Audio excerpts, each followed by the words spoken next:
Dengan berkembangnya isu dan masalah mengenai akan dimakjulkannya daripada Wakil Presiden Republik Indonesia yang resmi dipilih oleh masyarakat, yaitu Mas Gibran Raka Buming Raka, maka di sini banyak orang yang berikan tanggapan dan banyak juga orang yang pro kontra. Bahkan ada 300 jenderal, terdiri dari jenderal dan perwira menengah dan perwira tinggi yang ikut memberikan tanda tangan dan menyetujui bahwa Mas Gibran itu akan segera dimakjulkan. Jadi perkembangan masalah ini banyak mengatakan bahwa itu adalah melanggar undang-undang, dan banyak mengatakan juga bahwa itu adalah sesuai dan cocok itu dilengsarkan begitu. Di sini kita mau melihat tanggapan daripada salah satu mantan jenderal juga. Dia ini mantan jenderal bintang 3, yaitu tidak asing lagi dengan yang digelar Bung Yos ataupun Sutioso. Ya, kalau apanya Sutioso? Dia dulu kan mantan jenderal bintang 3, dan setelah itu dia sempat menjabat sebagai kepala BIN, ya. Jadi di sini kita mau melihat perbincangan dia mengenai apakah dia setuju, apakah itu wajar, dan apa alasannya para jenderal itu mengatakan segera akan dilengsarkan daripada wakil presiden saat ini yang tidak bekerja dengan maksimal, katanya, ya.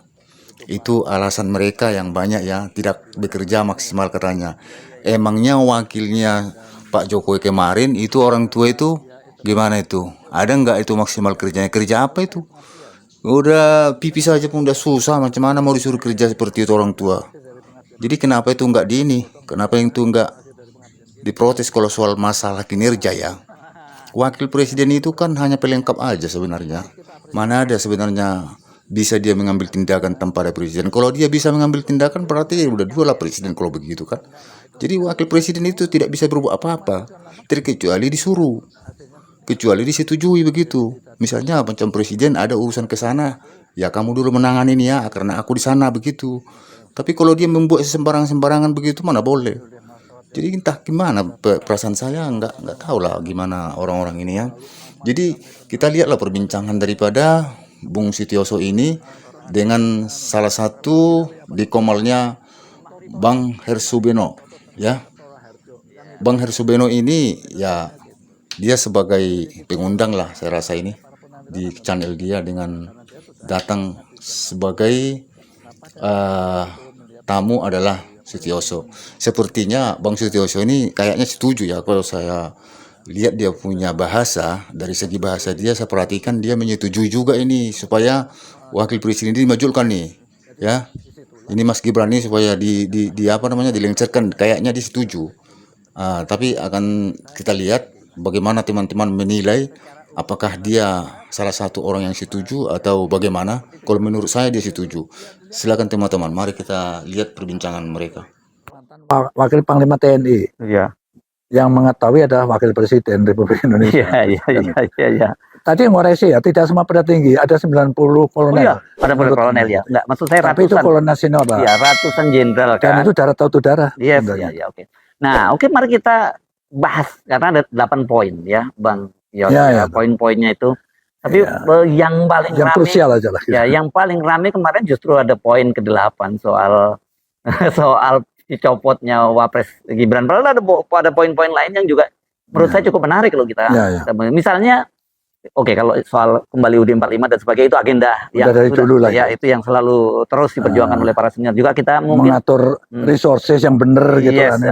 Mungkin banyak juga yang nggak sepakat, tapi kita hormati cara pandangnya para senior-senior itu. Tapi saya yang menarik itu adalah mereka itu kelihatannya membuat, secara umum dulu ya saya buat nih Bang Yos, membuat dikotomi. Ini kan paketnya sebenarnya pemerintahan Prabowo Gibran. Tapi mereka kelihatannya lebih fokus lihat ini pemerintahnya Prabowo. Satu itu ya.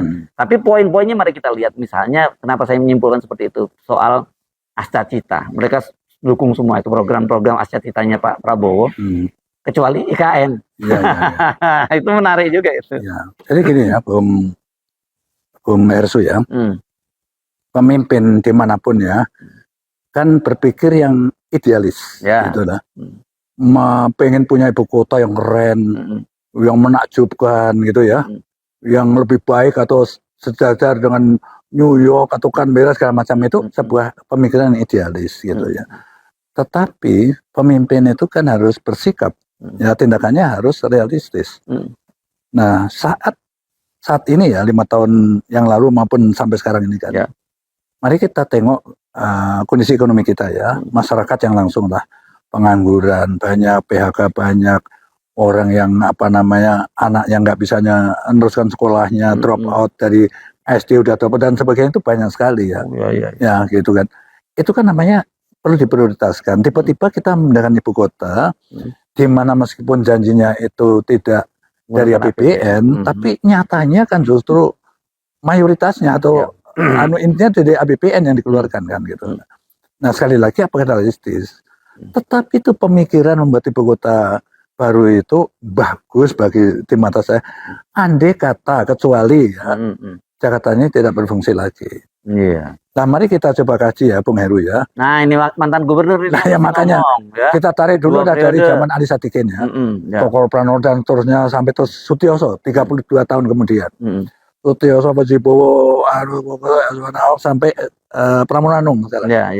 Setahu saya ya Bung Heru ya, tidak pernah hajatan nasional itu batal karena gangguan alam di Jakarta ya. Ya banjirkah, gempakah, belum pernah terjadi. Ya hajatan nasional semuanya jalan.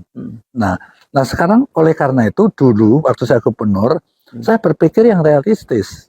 Ya kemacetan ini beda urai kalau kendaraan juga keluar gitu dari Jakarta. Maka saya membangun namanya megapolitan, penggabungan tata ruang antara Jakarta, Depok, Tangerang, Bekasi sampai Cianjur. Jadi jadi satu tata ruang. Administrasinya tetap Jawa Barat, yang Tangerang juga ikut Banten itu tetap sehingga mereka tidak komplain sama kita ya. Tata ruang kita itu. Nah, istana ini saya pindahkan ke Jonggol. Istana Presiden dan Wakil Presiden tetap perumahan pas Walpres. Itu saja. Nah, jadi departemen menteri-menteri tetap di tempatnya termasuk DPR RI. Oh, jadi konsepnya ibu kota Jonggol itu cuma seperti itu? Iya kan, saya yang anu kan. Oh, gitu kan. Ini kan pemilihan realistis. Kayak Malaysia ke Putrajaya kira-kira. Putrajaya itu hanya berprogram. Saya justru keluar itu setelah ketemu Mahathir. Kan ada foto nanti Anda lihat ya, foto saya dengan Mahathir berdua berdiskusi. Itu saya akan tanya kok pindah di sini, terus dia ceritakan. Lah kenapa kita nggak pindah aja kan, supaya ngenge itu keluar, bukan sekarang kan ngenge ke dalam kumpul gitu kan, diundang presiden. Sekarang kan diundang presiden pada keluar, gitu kan. Dan orang tidak ngincar lagi tanah Jakarta, developer akan ngincar Depok, Tangerang, Bekasi, hidup mereka kan, karena mereka murah, ada anunya, kan ada jalan tol. Kalau mau rapat menteri-menteri maupun DPR RI kan ada tol menuju ke sana. Kalau ada tamu negara dari airport juga ada, nggak ada masalah, gitu. Itu sekali lagi realistis. Nah sekarang pindah di sana kan, mendingan ibu kota itu ya Bung Hersu ya, mesti pertama akan pertimbangan ekonomis lah. Apa layak itu tadi kan, di sisi manajemen kemiskinan kalau kita bangun bundaran baru di mana ibu kota itu masih berfungsi. 2, historis. Oh iya, itu faktor sejarah. Iya, ini ditunjuk jadi ibu kota negara itu bukan main-main deklarasi, proklamasi, itu semuanya ada di sini. Kan belum. Jadi ini masalah historis. Mungkin masalah lain lagi psikologis ya. Orang ini sudah pada mapan nih. Aku ambil contoh satu kasus ya misalnya ya. Aku misalnya pegawai Departemen Luar Negeri. Aku kan harus pindah ke sana. Agaknya. Tapi istri saya kan kerja di Bekasi. Di Pemda. Gimana gaji 2 ini lah ngidupin keluarga. Anak saya kuliah di UI nggak ada kos karena aku punya rumah. Nah bayangin kalau aku harus ke sana. Bawa istri, gajinya lepas, atau istri tinggal, aku akan bolak-balik begini kan. Habis juga gitu di ongkos. Kan. Anak kita in the cost kalau kita benar. Itu adalah sebuah kasus saja. Jadi maksud saya harus dipertimbangkan dari berbagai aspek. Gitu. Baru udah yakin pindahkan. Itulah komentar saya khusus untuk IKN. Oke, dari sepakat ya soal komentar itu ya. Dalam hal ini sebenarnya Bang Yos juga sepakat ya. Oke. Nah saya menarik juga soal tenaga kerja asing. Saya jadi begitu ini harus Bang Yos harus sepakat ini karena saya Aku ingat dibully habis. iya waktu di Islamic Center ya. Islamic Center, ya. Iya iya itu harus. Nah oke nggak apa-apa di review lagi kenapa Bang Yos waktu Jadi pikirin soal waktu itu kan aku didadak itu untuk memberikan sambutannya. Artinya aku kan lalu pada posisi itu apa yang ada di benak saya waktu itu. Saya memang prihatin. Begini Bung Hersu ya. Kita punya resources sudah terkenal lah, macam banyak dan berbagai macam, tambang, batu bara, emas segala macamnya, di laut, di darat itu kan.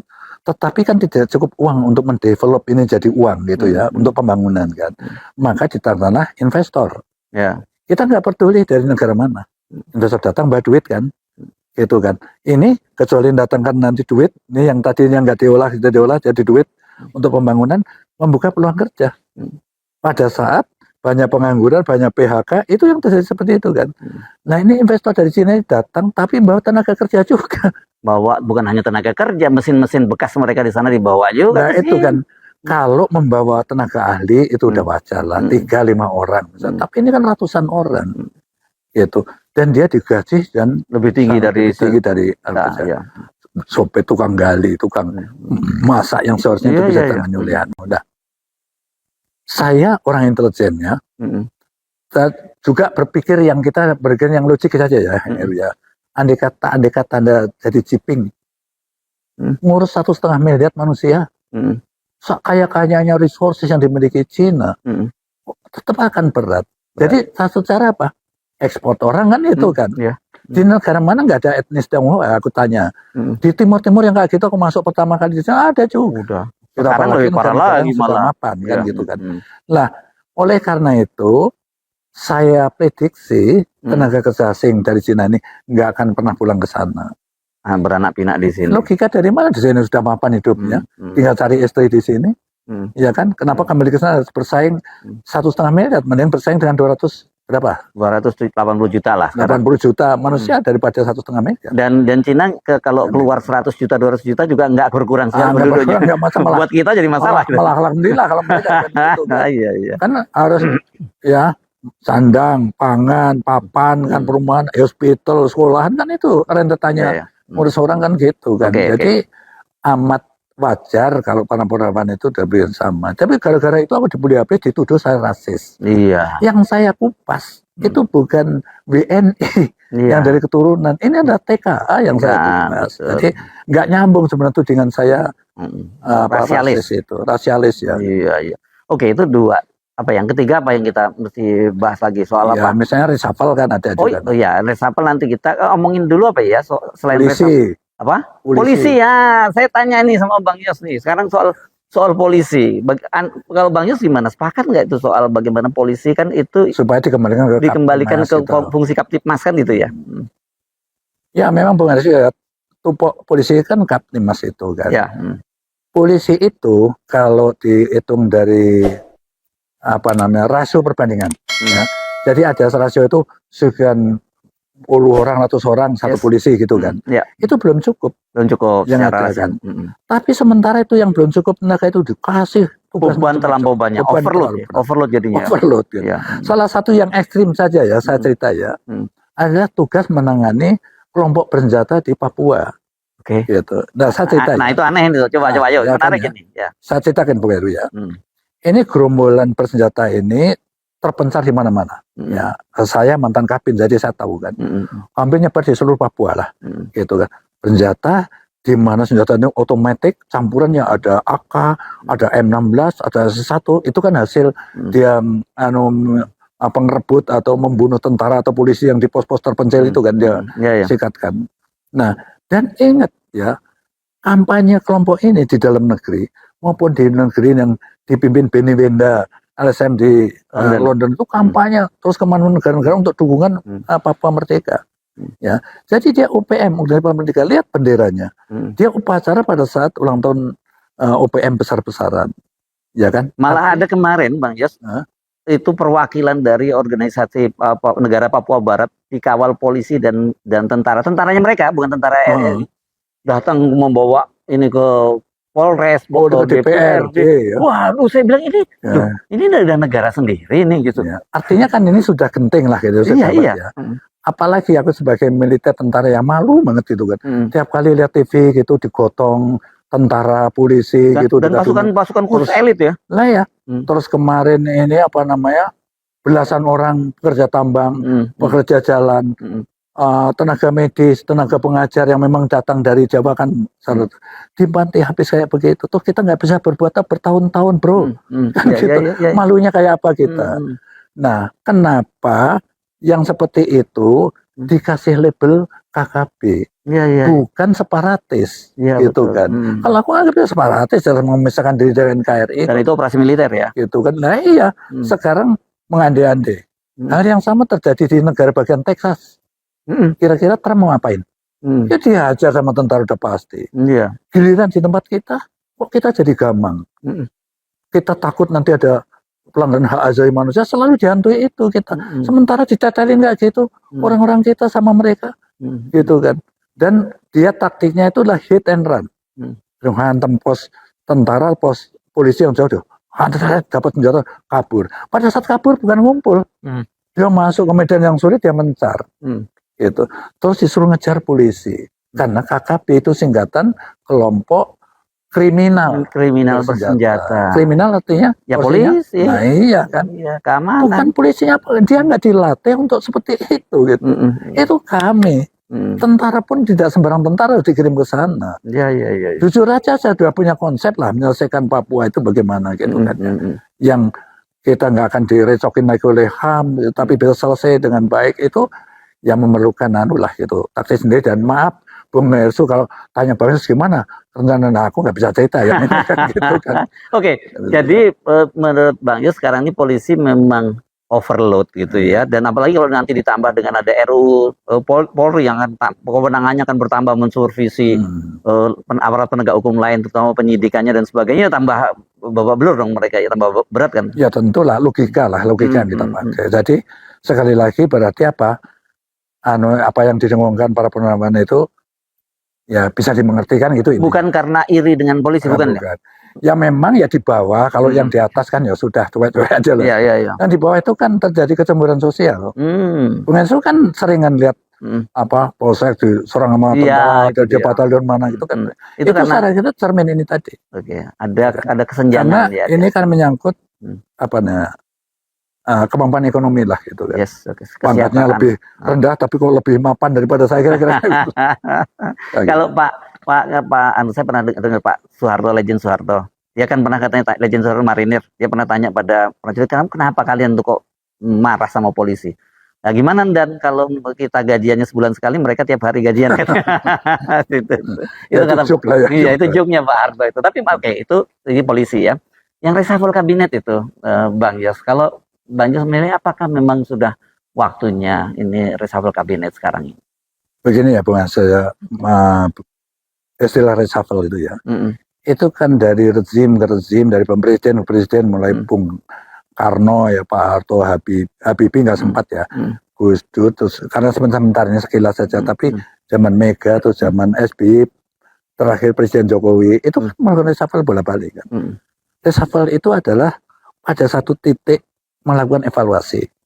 Organisasi apapun itu, organisasi militer, organisasi polisi, swasta atau ini organisasi sipil, apalagi dari pemerintah namanya kementerian ini kan perlu dievaluasi gitu ya, karena presiden itu banyak masalah yang ditangani, masalah negeri ini sangat complicated. Itu pekerjaan itu dibagi ke departemen ini ke lembaga sana kan gitu kan, dibagi habis. Jadi seorang pemimpin itu adalah memberikan petunjuk, ini selesaikan begini, kita awasi, kita berikan petunjuk sambil jalan gitu. Kalau terjadi apa-apa kita take over. Tetapi di sisi lain ada rumus pemimpin itu adalah reward and punishment. Ya, yang kerjanya bagus, memenuhi target sasaran, ya reward. Reward itu kan tidak harus dinaikkan pangkatnya, dikasih uang atau dinaikkan gajinya atau jabatan dinaikkan, tidak. Tapi dipuji saja, wah keren kamu, bagus. Itu udah reward. Gitu ya. Nah lalu punishment, inilah yang paling berat bagi pemimpin. Karena kadang-kadang Bung Hersu ya, pengalaman saya harus memberikan hukuman kepada orang terdekat saya, dia ajudan saya dia, gitu ibaratnya. Tetapi pemimpin harus bisa demi menyelamatkan organisasi. Organisasi pemerintahan kita itu ibaratnya kalau badan kita ini, ada organ yang nggak berfungsi, kaki kita pincang, ya berarti kan jalannya terseok-seok kan gitu kan. Harus seperti amputasi, ganti yang baru, kaki palsu kalau perlu kan. Ini kan memberikan ilustrasi saja. Ya kabinet seperti itu. Waktu terus berjalan. Kalau kita tidak melakukan itu, ketergantungan kita sama dia tinggi, gitu kan.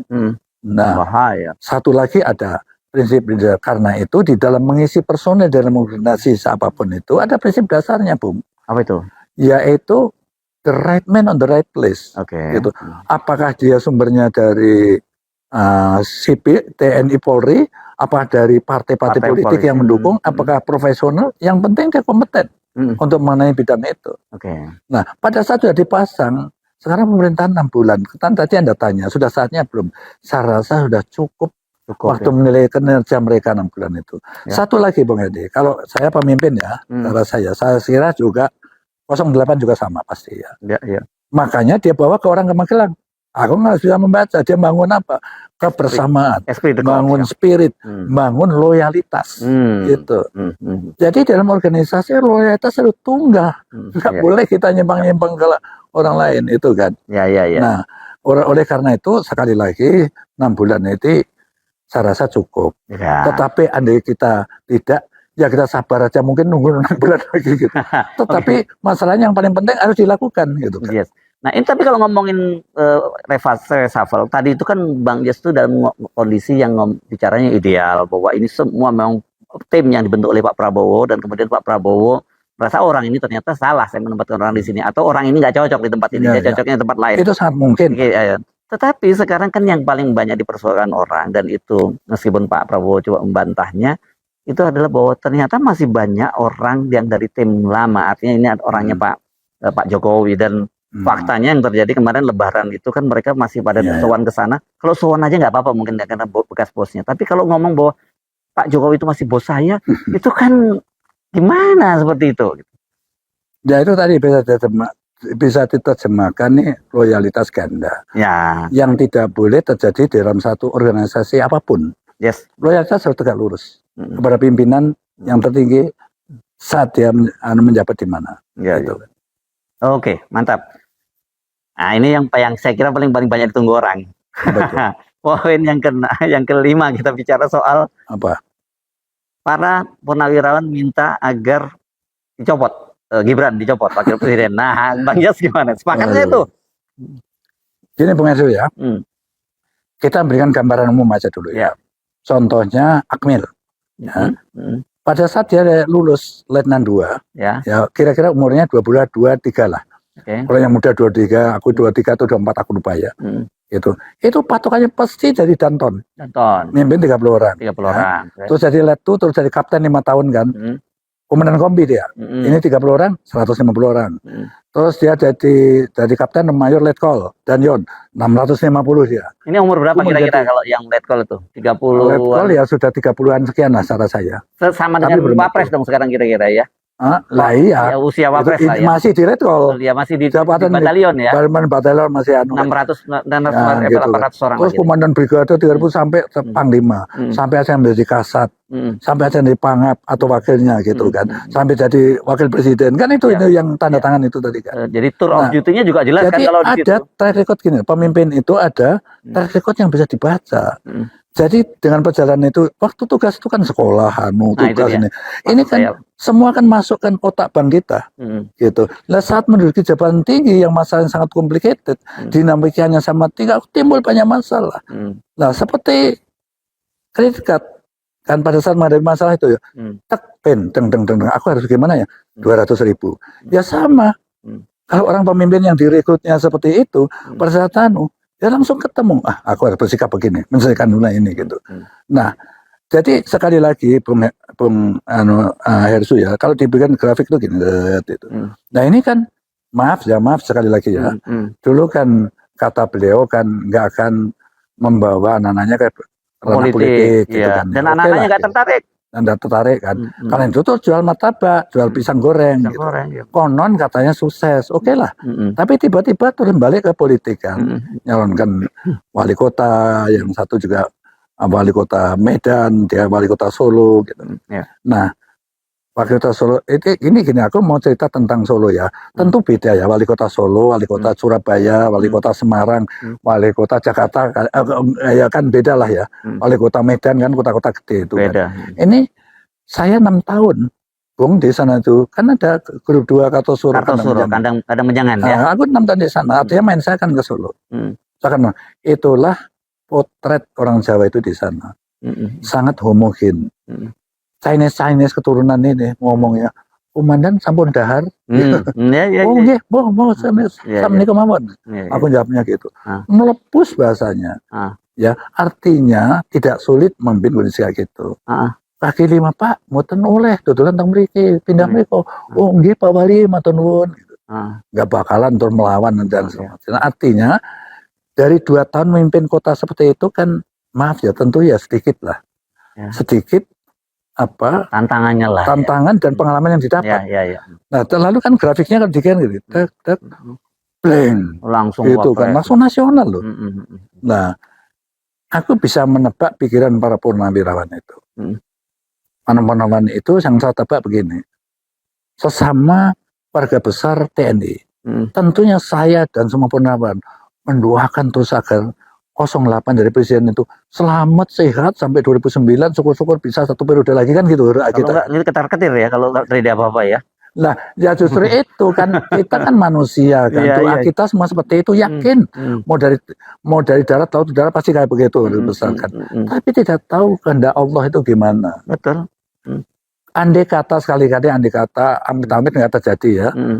Terjadi katakan 08 itu berhalangan tetap. Rasanya ya. Gitulah ya. Halusnya berhalangan tetap. Siapa jadi presiden? Ya wakil presidennya. Nah iya kan otomatis karena itu konstitusi kita. Dengan modal kayak begitu, apa cukup menangani masalah negara yang sangat komplikated? Nasib bangsa ini yang dipertaruhkan. Ya dipertaruhkan kan. Pada saat ibaratnya seseorang dikasih kemudi, komando, nggak bergerak-gerak ini barang, terus apa? Karena kan ada jalan. Apa yang terjadi? Diambil alih orang kan.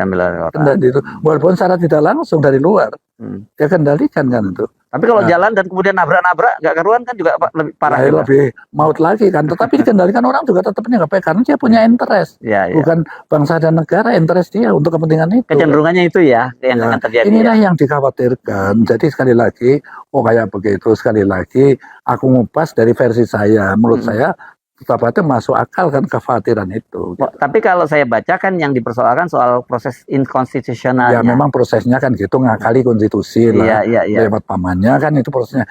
Aku ngomong kan semua orang tahu kenapa sih. Aku ngomong gitu juga bukan ngarang-ngarang kan. Karena semua orang tahu seperti itu kan. Ya kala-kalin. Nah inilah. Saya kira kalau dari 8 tadi 5 itu mungkin yang pas ya Bang yang Yos mencari. Saya justru penasaran tadi berkaitan juga dengan reshuffle tadi ya Bang Yos ya kan. Kenapa banyak orang bilang kok nggak segera di reshuffle? Kenapa kok ini kan banyak sekali menteri-menteri yang masih lebih loyal kepada Pak Jokowi yang Bang Yos tadi sebut loyalitas ganda. Tapi orang kemudian tanya-tanya apa yang terjadi sama Pak Prabowo ini pada 08 ini. Bang Yos itu kan kalau saya baca-baca ya, saya sempat riset dulu nih Bang Yos sebelum ketemu Bang Yos. Anda banyak bersinggungan itu dengan Pak Prabowo itu ya. Dengan 08. Iya, itu bukan hanya di baret merah tapi di baret hijau ya. Juga. Di Kostrad juga kan ya, benar kan? Dan apa selisihnya berapa sih beliau tuh 6 tahun di bawah Bang Yos ya? Iya. 7 Bang Yos 68 di 74. Iya. Karena 69 nggak ada. 9 jadi lebih dekat lagi ya. Jadi kan berarti kan setelah saya kan 70, 71, 72, 73, 74, 5. Dan beliau harusnya 73 lah malah. Jadi dekat ya sebenarnya ya dari sisi ini ya. Tapi karena dekatnya itu gini, berawal dari pada saat 08 ini tak sebut gitu aja ya. Untuk selanjutnya Prabowo ini 08 lagi. 08, kan udah terkenal lah. Udah terkenal orang tahu ya. Pangkat mayor, wakil detasemen anti teror, jadi pindah ke Kostrad. Wakilnya Pak Luhut ya. Bersamaan juga aku juga dipindah ke Kostrad karena ada pengurus pasukan. Saya dipindah ke Ujung Pandang grup 3, yang nantinya grup 3 itu menjadi embrio Kostrad Brigade 3. Brigade saya mimpin pemindahan dari grup 1 dari Kartosuro dari Batu Jajar dari bawah Tanjung. Tahunnya sama itu waktu 86 sama. Pindah-pindah ke Kostrad itu. Kira-kira lah ya. Iya. Beda per bulan. Saya pada Tisus 9 bulan. Gitu. Tiba-tiba saya ditarik lagi ke Kopassus. Pada saat itu 7 jabatan itu dari isi teman saya semua gitu kan untuk jadi kolonel. Ternyata aku terganti pergantian dari Pak Sintong Panjaitan ganti Pak Kuntara gitu lah. Dan yang nggak bisa ditipu lah Pak Kuntara kan dari grup 2 dari Magelang juga, kumpul aku di sana di tim-tim juga dia ikut Pak Beni, aku masuk ke sana kan dia yang ada juga. Nah sehingga aku kembali lagi pakai baret merah lagi, jadi aspers. 1 tahun kemudian saya jadi asop gitu kan. 08 masih di Kostrat. Masih di Kostrat, udah letkol, udah kepala staf brigade 17. Nah saat itu saya dipanggil Kasat untuk ke Amerika memakai Special Forces Conference gitu kan. Nah saya tanya sebelum keluar dari ruangan, Pak saya sendiri Pak, terserah kamu bawa siapa gitu. Keluar dari ruangan Kasat, Pak Edi Sudrajat ini aku telepon Prabowo gitu. Gitu saja ke Amerika ya, itu pertama kali aku pergi berdua sama dia kan. Nah terus 1 tahun kemudian setelah ini ya, saya ditarik ke Kostrat lagi karena Pak Wismoyo dari Panglima Trikora dipromosikan dari Pangkostrat. Telepon Pak Kuntorkun itu langsung balik lagi ngebantu saya dari ASOP gitu. Saya dari ASOP. Nah disitulah waktu aku ASOP, Pangkostratnya Pak Wismoyo, Kasbrignya Letkol Prabowo itu pergi ke luar negeri gitu loh. Beliau pengen lihat tentara asing itu seperti apa supaya tahu nanti kalau jadi pimpinan angkatan itu tahu posisi TNI itu seperti apa sih di peta militer dunia gitu ya. Nah, istilah sekarang apa? Eropa ya. Studi banding lah ya. Ya ke Inggris, ke Prancis, akhirnya ke Jerman, terus kita ke Amerika, ke Australia gitu. Ya tentu saja Bung Hersu selama perjalanan itu kan ada kesempatan letkol sama kolonel gitu kan. Apa namanya ngobrol gitu kan ya. Lalu nanti di hotel juga di tempat lain sehingga aku tahu persis pribadi Prabowo. Nah, yang paling penting saya kira pengenalannya Bang Yos. Terus? Nah, oleh karena itu, kalau ada tudingan-tudingan itu, bagi saya manusia aneh gitu ini kan. Tidak sesuai dengan arti yang saya kenal. Nah terus kita lihat begini lagi ya, masih 08 ya. Yang dia tersandra gitu ya sekarang. Pemimpin itu kan harus, apa namanya, harus punya track record yang bisa dibaca. Mari kita coba. Waktu dia dipindah ke Kostrat 328, 328 itu batelon terbaik di seluruh Indonesia.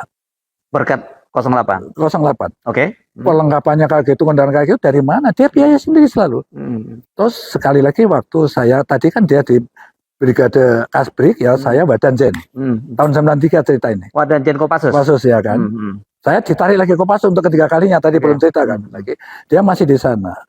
Terus saya undang dia ke Cijantung ngobrol kita kan. Kalau kamu tetap di Kostrat, jabatanmu Kasbrig itu udah paling tinggi di antara teman-temanmu di Kostrat. Saya rasa Pangkostrat amat susah meneruskan kolonel di sana kan goncang peta Kostrat. Gimana kalau kamu promosi kolonel tapi nggak goncang gitu ya? Kamu balik lagi ke Kopassus. Sudah saya duga Bung Hersu pasti tanya, Mas saya komandan grup berapa gitu. Karena pasukan komandan grup 1, Serang atau grup 2. Enggak, kamu kalau di sini harus tangani batu jajar. Pendidikan dong batu jajar. Iya kan dia pasti ada alergi kan tangani pendidikan, maunya kan komandan dia. Kan gitu kan. Nah tak ceritain kondisinya kayak begitu, kamu udah latihan di Amerika, di Inggris, di Jerman, kamu latihan kayak begitu. Kondisinya banyak tamu asing, siswa asing di situ. Makanya kayak begitu latihannya gitu berat. Kalorinya ini nggak sebanding masuk. Terus dia tengok gitu, Mas kalau gitu saya pikir dulu ya pikir sekali lagi nggak jadi kalau kamu nggak menangan. Paginya lapor, Mas saya siap mau tarik kolonel dia. Maka kenangan yang terakhir di tentara itu sebelum aku kan terus nggak jadi danjen, ternyata kan buat danjen, ternyata Agung Gumelar yang ada danjen. Aku digusur ke Siliwangi dan Bogor. Yang lepas saya itu Kolonel Prabowo di Batu Jajar, ngelepas perpisahan saya, lepas dari Kopassus itu. Tapi perubahan apa yang signifikan di Jati? Ya di sini kan artinya dia orang tipe yang mempunyai kehendak keras untuk sukses di dalam mengemban tugasnya. Ya, mimpin itu tadi kan di tentara. Mari kita tengok yang lebih luas lagi. Mimpin organisasi masyarakat, pencaksilat. Pencaksilat adalah cabang olahraga yang paling banyak nyumbang medali di SEA Games. Itu kan. Itu kan dibiayain dari mana? Pasti uang dia sendiri. Kembali lagi sekarang. Udah pensiunan di tentara, bikin partai. Gerindra itu kemarin ingat saya ulang tahun ke-15 benar nggak? Ke-17. Enggak, ingat saya 15. Nanti kita cek tapi tanggal 15. Tapi ulang tahunnya yang ke-17 gitu. Bandingkan dengan partai-partai yang belum 15 tahun ke atas, Golkar dengan PDIP. Sudah runner up, dia sudah nempel begini. Ini dari mana bisa kayak gitu, kan bukan sulapan. Jadi kesimpulannya dengan track record, ya, dengan pengalaman, dengan sukses story, ya, dengan kondisi pribadinya secara ekonomi sudah mapan, dia kaya raya. Anaknya satu Didit namanya, dia juga Udah satu jadi desainer yang terkenal. sudah terkenal lah ya. Mantan istrinya siapa tahu mau balen kan, maaf ya gitu ya. Siapa tahu. Dia sudah mapan. Iya, Laporannya 850 sekian minta. Iya. Nggak ada pikiran mau macam-macam di aspek ekonomi itu, amat yakin. Apalagi Gitu ya? orangnya nggak pernah mikir duit itu. Iya. Dari letnan saya tandai, Bung. Ya. Bahkan branded aja nggak pernah dia pakai Oh, jeans. ini orangnya sederhana ya. Kayak begitu dia. Jangan lihat saya pakai kan jeans gitu selalu dong. jahitan. Selalu jahitan gitu. Iya. Terus ini apa namanya? Jahitan, lalu bajunya sekarang aja banyak sakunya gitu. Ya. Satu-satunya yang branded dia itu tahu nggak apa itu? Kacamata hitam. Oh, itu saya kira itu dari luar itu. Itu barang yang paling mahal dari. Paling mahal, paling 5 juta. Dan itu bukan pencitraan kalau dia ya, bukan ya. Bukan bercanda.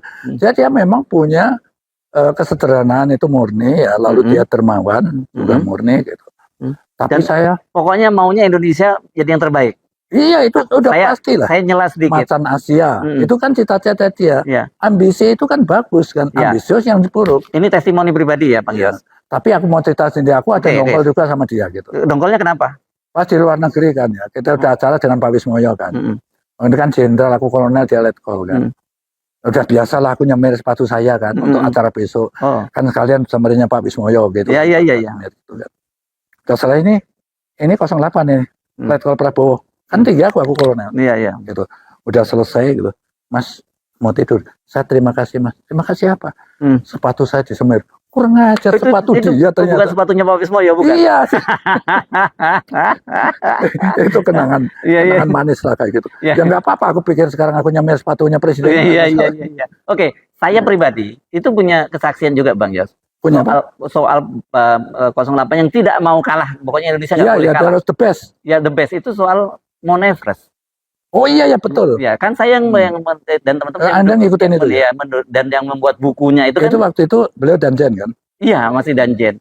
Kenapa dipicu? Rupanya beliau mendengar ada tim tentara dari Malaysia yang akan menjadi orang Asia Tenggara pertama. Pak Prabowo nggak mau kalah. Iya betul, itu memang sifat dia gitu. Itu. Dan benar kemudian. Ada prestasi satu lagi loh Pak. Apa? Jadi membebaskan sandera di Papua bule-bule. Mapenduma ya. Itu kan dia juga. Iya betul. Jadi cerita ini menunjukkan ada satu hub ya, kita ini semua ya dipimpin orang seperti itu. Punya track record, punya success story, punya pengalaman yang kayak gitu, sudah selesai dengan dirinya. Apalagi yang kita ragukan, punya karakter yang keras kayak gitu. Karena dia nggak pernah jadi staff, dia komandan terus. Merah hijau itu komandan terus. Pribadi terbentuk tough, kurang tegas gitu. Jadi kalau kemudian Anda ngangkat isu, coba isunya apa? Iya, tapi kok apa yang Bang Sia sampaikan itu sekarang ini ya, sejauh inilah 6 bulan inilah ya gitu, kok orang nggak menangkap seperti itu ya, dan orang malah kemudian banyak yang ternyata orang sebenarnya banyak yang punya hope yang sama. Wah, ini betul-betul jadi macan Asia dan sebagainya. Tapi kenapa kelihatannya beliau itu kok bisa nggak cacek atau satset seperti yang Bang Yus sampaikan, bahkan ada orang yang anggap bahwa ya ini masih dikendalikan oleh Pak Jokowi, walaupun Presiden bolak-balik membantah soal itu. Apa yang terjadi Bang Yos? Ya memang ada tudingan ya. Konon bahkan SBY yang ngomong jangan sampai, bukan SBY nuding ya, beliau menghimbau jangan sampai ada 2 matahari kan gitu. Iya. Terus halus kan Pak SBY ngomongnya. Dari kritikus yang paling manusia merdeka, Said Didu. Dia ngomong kalau Presiden de jure itu ini, Presiden de facto ini. Gitu, ya tudingan seperti itu ya. Kalau Hersu tanya, gimana Bang Yos tanggapannya? Saya masih belum percaya, Bu. Belum percaya? Belum percaya, gitu. Karena terjadi keanehan, sebagai pengamat. Anomali.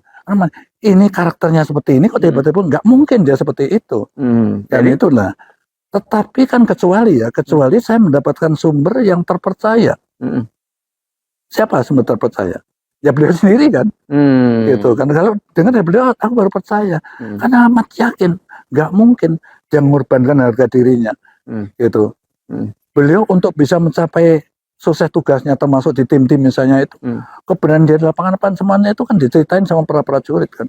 Dia marah-marah saat dikawal karena menantunya presiden, kalau marah dia suruh pergi pengawalnya, gitu kan. Nah itu kan, jadi dia itu mengorbankan nyawanya juga sanggup untuk negeri ini. Kok tiba-tiba jatuh kan jadi aneh. Tidak terjadi kontradiksi antara yang dituduhkan orang dengan karakter yang dia miliki. Dan itu pun Bang Yos bukan cerita orang lain, ya dari pengalaman interaksi pribadi. Dan itu cukup lama ya. Aku kenal banget lah. Berapa tahun itu kira-kira hitung-hitung? Ya, dari 86 sampai tahun berapa, sampai aku dapat 93, 94 kan kumpul. Cukup lama ya. Oke. Nah, oke. Jadi sekarang kita masih tetap bisa cuman menduga-duga gitu dong ya. Dia menduga-duga saya. Oke, nah. Kan bagi saya yang nggak tahu ini aneh kalau dia seperti itu. Oke. Artinya gini loh Bang. Beliau itu mempunyai satu modal yang saya sebutkan, nggak usah saya ulangi lagi ya. Itu cukup untuk melihat negara ini yang tadi gemari Palau Jinawi. Oke, kalau nggak jadi masalah Asia dengan kondisi ekonomi yang memang lagi pahit seperti ini, jadi masalah Asia Tenggara itu saya kira sasaran yang realistis dan beliau mampu melakukan itu dengan catatan kembali ke jati dirinya yang seperti saya katakan, kembali ke modal yang dimiliki itu. Ya. Dia adalah pemimpin, dia decision maker, satu orang, bukan orang lain. Tapi